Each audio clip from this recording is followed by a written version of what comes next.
Now turn to section 1. First, you have some time to look at questions 1 to 5.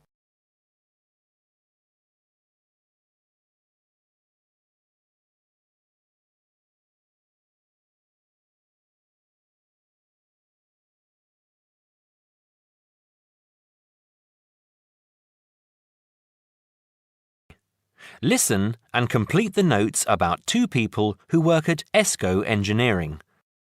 Oh, hi, Maggie, it's Greg. Hi, Greg. I'm phoning to check some information about some of the staff. I'm putting all the staff data into new files, and I noticed that I don't have files for 2 people. I think you might have them. Oh, really? What are their names? Peter Austin and Jane Moore. Let me have a look. Yes, I've got them here. Shall I send them to you? No, you don't need to. Just give me the information now. I can write it on some new files. I don't really need the photos if you've got photos there. OK. Well, Peter Austin first. Now, is that Austin with an I or Austin with an E?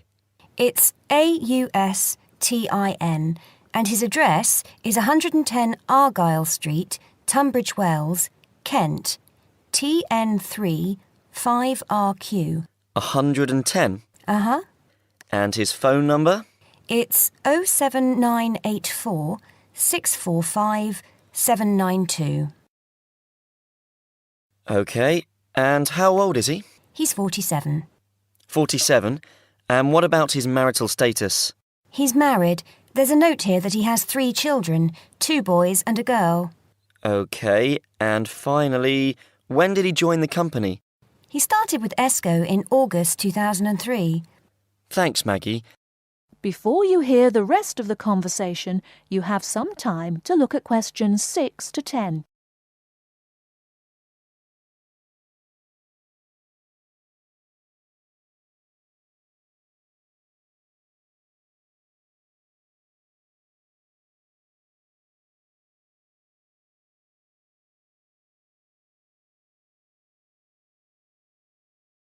Now listen and answer questions 6 to 10.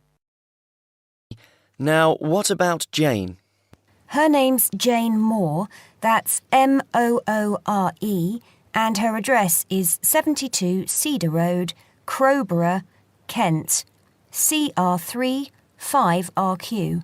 CR3 and what, sorry? CR3 5RQ. And how do you spell cedar? CEDAR. Her phone number is 07984 650 396. 07984 650 396. Yes. Now, she's 22 and she's single. OK. And she started with ESCO in 2005, February 2005. Right, thanks, Maggie. That's very helpful. Goodbye now. Goodbye. That is the end of section 1. Now, you have half a minute to check your answerers.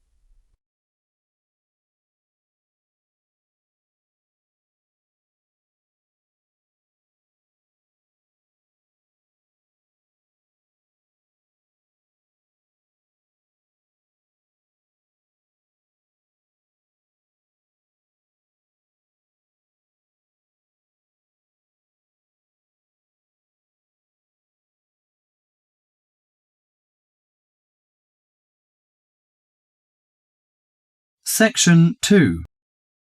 You will hear a conversation between a prospective student and a university advisor about applying to enter the university. First, look at questions 11 to 13.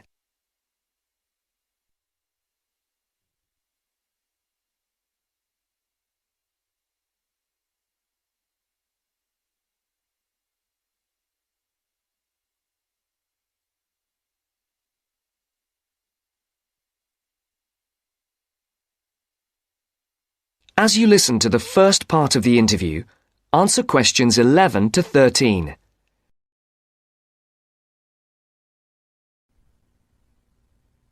I'm interested in entering your business administration program, and I'd like some information on how to apply. I'm a little concerned because I've been out of school for a number of years. That could actually work to your advantage.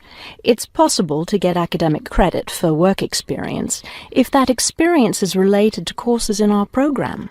I've been working in business for several years. How would I get academic credit for that? First, you'll need to read the university catalogue to see if any of the course descriptions match your specific job experience. For example, if you've worked in accounting, you may be able to get credit for an accounting course. So then what would I do? You would write a summary of your work experience, relating it to specific courses we offer. Submit that to the admissions office with a letter from your work supervisor confirming your experience. Now look at questions 14 to 20.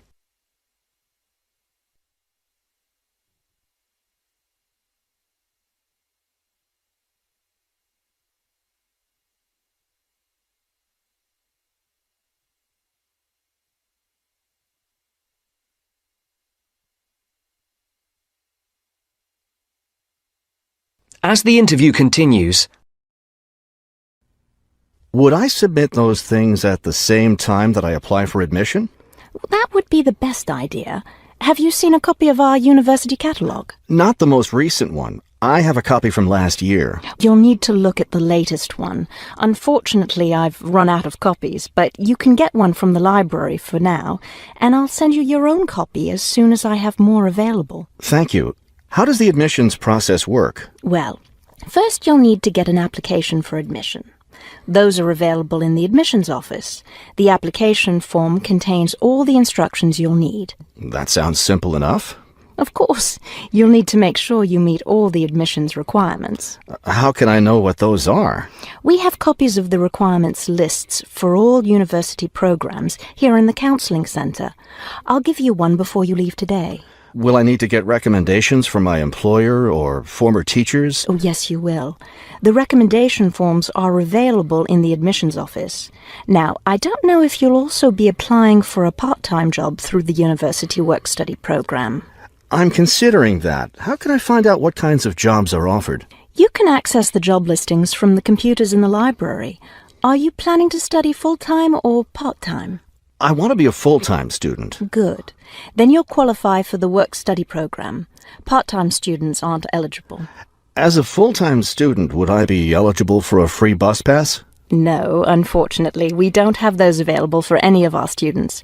However, you can apply for financial assistance to help pay for your books or for your tuition. I'd like to look into that. Do I apply for that at the admissions office? No, that's through us. You'll need to make an appointment with a counsellor.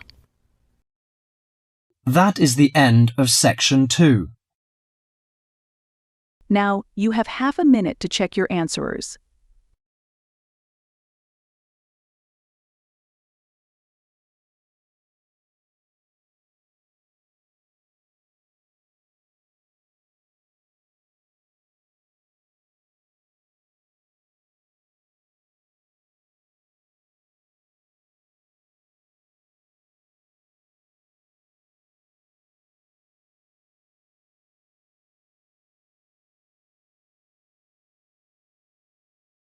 Now turn to Section 3. Section 3. You will hear a business studies student called Sam talking to his tutor about an IT project he is going to do for a local company called Turner's. First, you have some time to look at questions 21 to 26.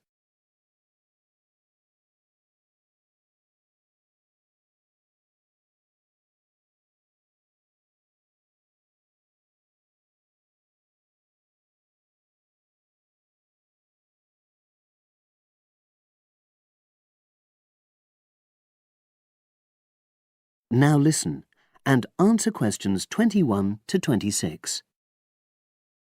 Hello, Sam. Come in and sit down. Thanks. You're here to discuss your company-based IT project, aren't you? Yes, I've been to see the manager and he's given me a lot of ideas about projects that the company would find useful, but I wanted to ask your opinion about them before I choose one. Yes, that's fine.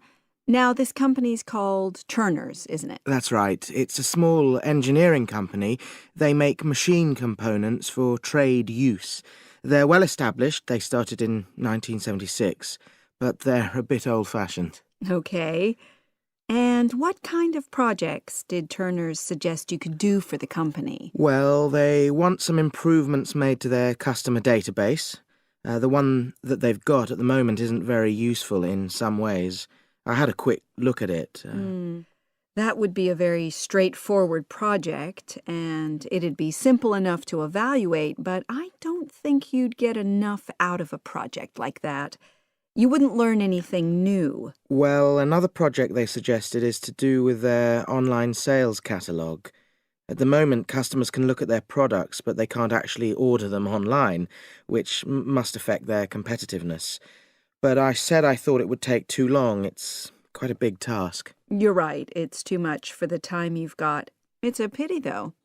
Then they want some help with their payroll system. At the moment, the way they calculate pay involves a lot of manual accounting. I suggested they could have a system where employees register electronically when they arrive and leave work, so the hours they do could be transferred automatically. I think you'd get a lot out of a project like that. It would extend your skills, but it wouldn't be too much to take on. A student did something similar a couple of years ago, but this is slightly different. Well, then they need help with their stock inventory. They do everything manually. Really? Yes, and it takes so much time. It's probably very inaccurate, too.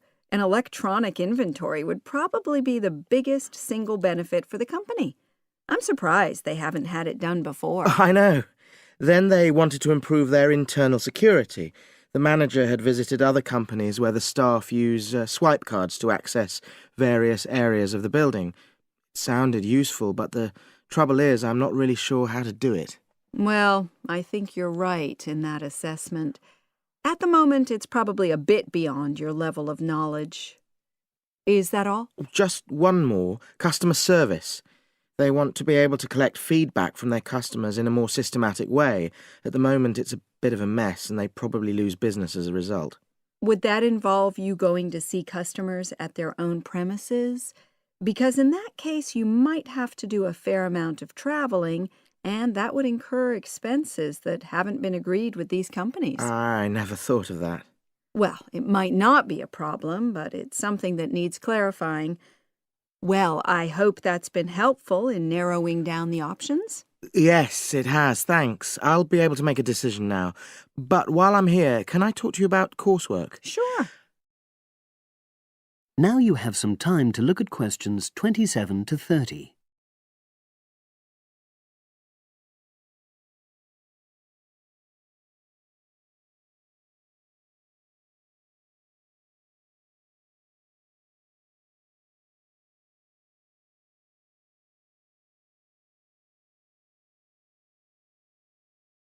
Now listen and answer questions 27 to 30.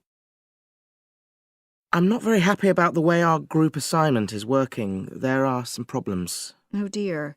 Are people just not getting on with each other? That's the worst thing. Actually, we're all friends. It's not that. But when we're having a discussion about the assignment, one or two people end up doing all the talking and the rest don't say anything. It's a bit frustrating because we need plenty of debate. Well, that's a common observation. You're studying in a group with people from all over the world, and you all have your own ways of participating. In some places, students are more used to listening than talking, and vice versa.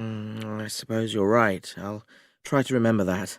Does everyone pull their weight as far as sharing the workload is concerned? I'd say they do, yes. And our group elected a leader. She's very good at making sure no one's overloaded. But personally, I feel that there are just too many of us in the group. Whenever we try to arrange a meeting, there's always at least one person who can't make it. It's not anyone's fault, it's just that we've all got slightly different timetables. Well, I'm glad you've talked to me about it. Feedback is always useful. Is there anything else you're concerned about? There are a couple of problems with lecturers that all the students are talking about. Last semester we had negative feedback about the way lectures were organized. There were several occasions when the wrong room had been booked or the same room had been booked twice, that sort of thing. Is that still a problem? That hasn't happened at all as far as I know. Oh, good. It's sorted out then. But I don't know the reason, but some of the staff often turn up late, so we miss 10 or 15 minutes of our lecture time. It might be because they've been copying handouts for students. I think there's a queue for the machine sometimes. Well, I'll look into that. Thank you for telling me. Anything else? The other thing is that it can be very difficult to get to see a lecturer individually. They're all very supportive and friendly when you do manage to find them, but often they're not in their office, even at times when they're meant to be available for consultation. Okay, that's helpful. Now, before you leave, That is the end of section 3. Now, you have half a minute to check your answers.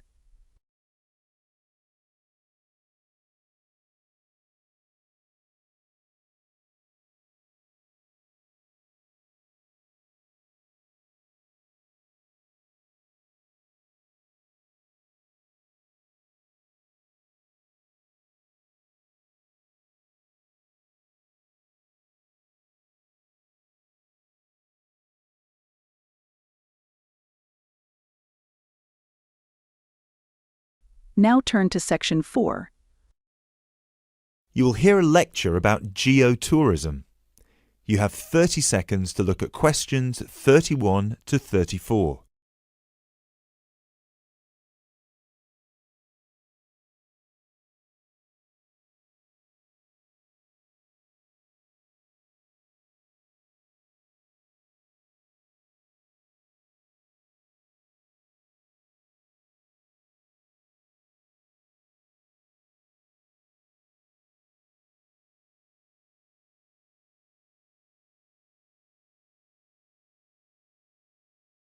Now, I'd like to move on to talk about something called geotourism.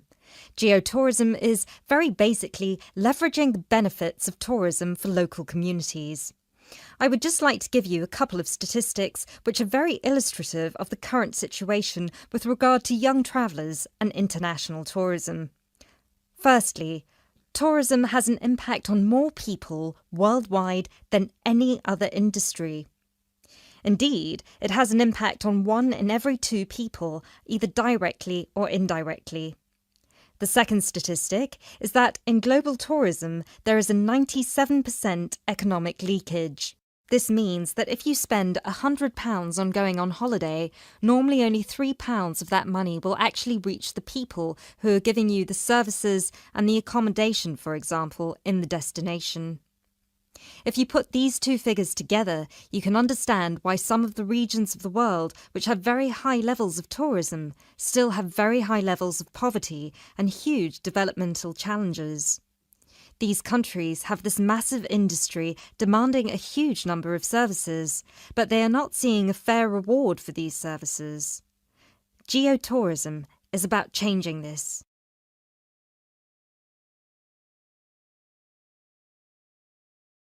You now have 30 seconds to look at questions 35 to 40.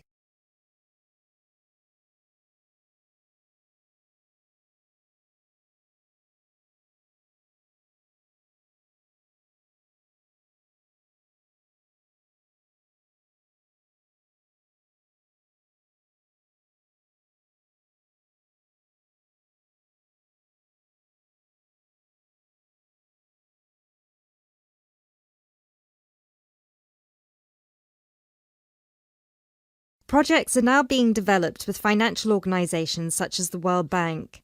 One of these involves developing a technology platform which is bringing grassroots travel products such as hotels, locally owned hotels, not global chains, very locally owned tour operators to the international travel market, therefore avoiding the middlemen.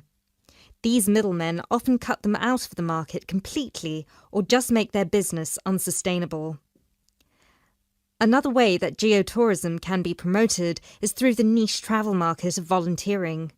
These days, a significant number of older teenagers want to spend a gap year, either between school and university or university and employment. Often these people want to spend some or all of their year volunteering, but they either don't have the money or don't feel inclined to pay the main volunteering organisation businesses the fee they require, which can be as high as £3,500. What they are looking for is an organisation who can connect them with people on the ground, who can suggest worthwhile local projects. So, this is a real win-win scenario. The organisers charge a small flat fee, which then goes to the local contact. Thus, the local contact gets a very good commission just for one customer. The customer is also saving a large amount of money and time, both of which they can give to the projects they end up working on. There is still quite a long way to go before poverty in the most popular of tourist areas is eradicated, but a focus on this type of geotourism could provide an answer. That is the end of section 4. Now, you have half a minute to check your answerers.